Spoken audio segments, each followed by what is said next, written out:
This is Ashton Marcus, and I just saw the opening of the national tour of Phantom of the Opera at the Pantages Theatre.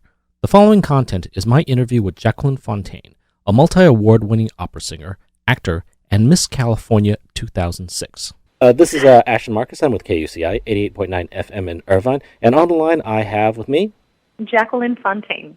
I was born and raised in Southern California. I have a background in both musical theater and opera. I went to the University of Southern California for my master's and 2 years of doctoral studies in vocal performance, but I've also dabbled a lot in musical theater.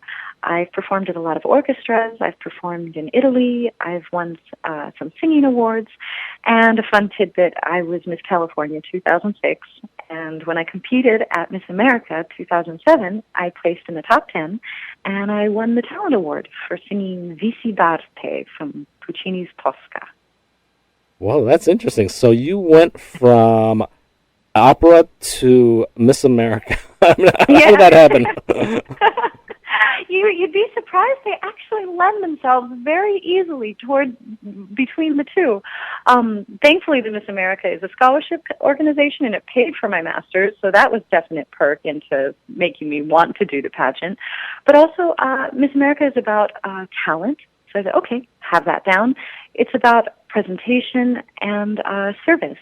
And so I loved teaching kids. I worked with the outreach program at USC. So it really was, they were mutually beneficial for each other. Okay, and also, which character did you play in Phantom? I play Carlotta Giudicelli. She is the Italian prima donna from the Paris Opera House. Okay, and for those unfamiliar with it, what kind of arc do you go through for that? Carlotta is the reigning prima donna, but a lot of things have been going wrong with the Paris Opera House, and she's had enough, and she storms off. And the beautiful ingenue, Christine, takes her place. The Phantom is in love with her, has been training Christine, and for a while there is a power struggle between Christine and Carlotta, the prima donna, who says, this is my part, I worked hard for it, I want to stay in the show. So interesting.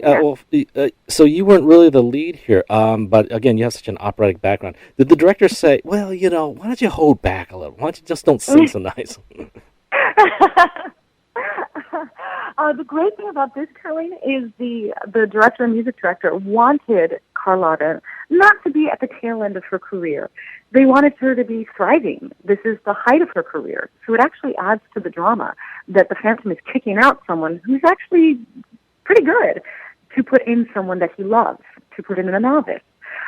The directors didn't necessarily tell me to sing poorly. They said, no, we want you to sing operatically as much as you can, but then when you are playing Carlotta the character, of course, have your own character voice for her. But there is one point where I do lose my voice, and I have to sound like a frog. And I make that noise every night. Yeah, well, I thought you sang beautifully. Oh, thank you so much. Thank you. Are you planning to stay in musical theater, or are you going to switch back to opera? I would love to continue doing both. Before I started the tour, I was able to do that. I had just finished playing Violetta and Tacoma and Elsa and Sound of Music. And if I could have a career bouncing back and forth, that would be absolutely lovely. Oh, is that possible? I mean, I guess New York has a thriving opera scene. Oh, New York does, Los Angeles does, Seattle does. There's always room for classical music. There's just a lot of wonderful singers. I would just like to sing. So wherever my career takes me, I'll be happy with that. So what was the casting process like for Phantom of the Opera? I'd had somewhat of a relationship with the folks casting for Phantom before, because I'd gone in for the Broadway production. And they said, you know what, you're not right for this directorial take on it. So when they had the new version that we're now touring with, I think I fit the bill. It was a little bit nerve-wracking the first time I went, because this is an iconic musical. I grew up listening to it. I love Phantom of the Opera. So to be a part of it now is really special, because you see so many people from all backgrounds just being moved by this music. And every night I hear a story of someone, how this affected them. It's their first time at the theater, or they just lost someone. So seeing this helped them in their grief. It really is a humbling production to be in. Right. Actually, I'm surprised that the casting people said that you weren't right, because this is an opera. You're an opera singer. Yeah. I think I don't want to quote it improperly, but in the brilliant original production directed by Hal Prince, the opera singer is a little bit toward the tail end of her career, and she's a little bit stayed a little bit longer than her welcome. So when Christine comes, it's a welcome refreshment. But in this telling, we wanted it to be a true, disagreement, a lot of drama between the two, because, hey, Carlotta isn't that bad. Why is he kicking her out? Well, he's kicking her out because he loves Christine. Okay. Yeah. Well, again, I loved your singing, because I was there at the Pantages. It was beautiful. Thank you. I know I get to have a lot of fun. I mean, it's kind of an epic way to enter, wearing a 40-pound gold dress, holding a severed head, nobody else on stage, singing a cadenza up to a high D. They told me to just have fun with that, so I did. Yeah, you'll be traveling with Phantom for quite a while, I believe. From Los Angeles, you'll be doing Costa Mesa and San Diego. Are we going to be able to see you in anything else? I will be doing a concert this coming October with the Rolling Hills United Methodist Church, second Sundays at 2. On October 11th, I'll be singing a concert with our Associate Music Director, Jamie Johns, and we'll be doing German opera pieces and German art lead. Great, I cover San Diego. Yeah, I cover La Jolla Playhouse, and I'm getting into the Globe and the Rep.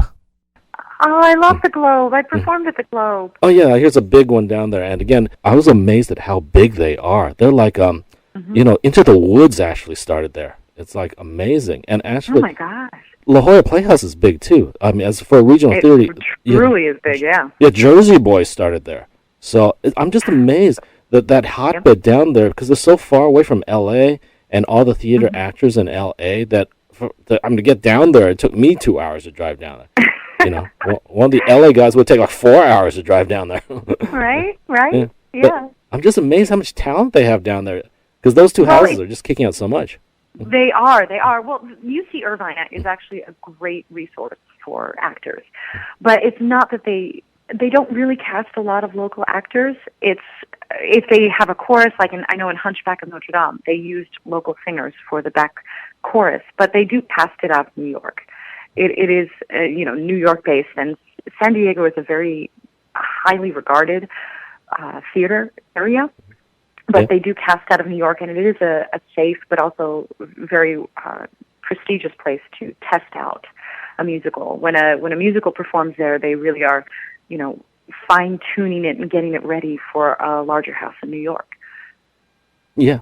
Actually, again, when I was down in La Jolla, they actually co-produced a piece with the Seattle Rep, which is actually a pretty big company, too. Exactly. Seattle is also another big theater where they'll try it out. Seattle, the Paper Mill Playhouse in New Jersey, Goodspeed, all of these places are really high quality, high caliber theaters, but are also breeding grounds for Broadway. Well, yeah, that's good to know, because again, LA, we kind of feel ourselves, kind of a little, the weak sister, because Broadway has like 60%. I mean, you guys, New York has 60% of all theater actors, which is huge, right? And more than the rest of the country. But, believe it or not, Los Angeles has 20% of all theater actors out here. Amazing. And, there is a lot of theater produced here, but Los Angeles truly is known to be the entertainment, like television and movies. There was a time in the 60s and 70s when they wanted to be like Broadway and have the very thriving professional theater atmosphere, but I think because of just public transportation as it is, everything is so spread out, and everything is also so focused on media that it never really took off. Well, I think also because during the 60s was the blacklisting down here in Los Angeles, in Hollywood, and we actually got a lot of great theater actors from it, a lot of great directors, a lot of great theater actors, and it just exploded. But afterwards, that died down, and they went right back into films. Right, exactly. And that, A lot of actors I know do theater, love live theater, but ultimately it would be great to be on TV or in movies because that's a very lucrative career too, and that appeals to even a larger audience, you know. Yeah. But, Yeah, I used to... Performing is performing. Go ahead. Yeah, I actually used to work in Hollywood. I worked for 3 motion picture studios. And again, Nice. when you say it's lucrative, it is amazing how lucrative you're talking about. The average working actor in Hollywood makes $300,000 a year. See? Yeah, and if you are at the top of Broadway, that's, if you're a principal on Broadway or in a Broadway tour, you're making somewhere near that, but not, yeah. Yeah, I mean, just scale alone, because I had a friend who worked, he basically only had one line. Line, he would say, and he got paid like $100,000 a year because of that one line he would do. Oh, for crying out loud. See, that's, that's good right there. Yeah, so that's the reason it's the competition. Okay. Exactly. But then I know there comes a time when you'll thirst for the live audience again, because it's a different beast. There's, you sit around, you wait, you film for a couple minutes, and you get to do amazing things. But there really is something special about having a live audience and having that almost, extra character in the show that adds to your performance each night. Yeah, that's true because I think I mentioned this once on my radio show that when I was working in Hollywood, they rented out my office, and that's something. If you ever work in Hollywood, don't have a nice office because someone's going to rent it out. And they actually shot in my office. It was actually it was for Entourage, and nice. Yeah, so I was watching the film while I was I was in the closet basically on my laptop, and it was the most boring thing I'd ever seen because someone would actually have like a 5-minute line.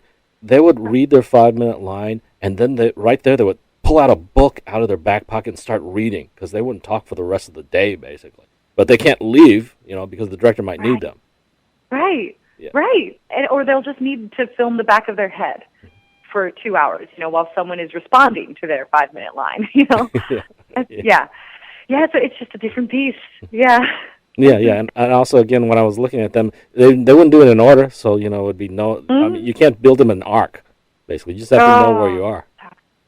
Yeah, that's you see, and when you get to do a show from beginning to end, that's oh my gosh, you get to tell a story. You don't do it piecemeal. You and the audience get to live that story together at the same time. Okay, well, thank you very much for being on the show. Oh, it's an absolute pleasure. Thank you for having me. Okay, bye. Bye. Phantom of the Opera will be playing at the Pantages Theater in Hollywood from June 11th to August 2nd, at the Segerstrom Center for the Arts in Costa Mesa from August 5th to August 16th, and at the San Diego Civic Theater from October 7th to October 18th. For more information, go to www.thephantomoftheopera.com or search for AMB Theater, that's all one word, AMB Theater on Facebook.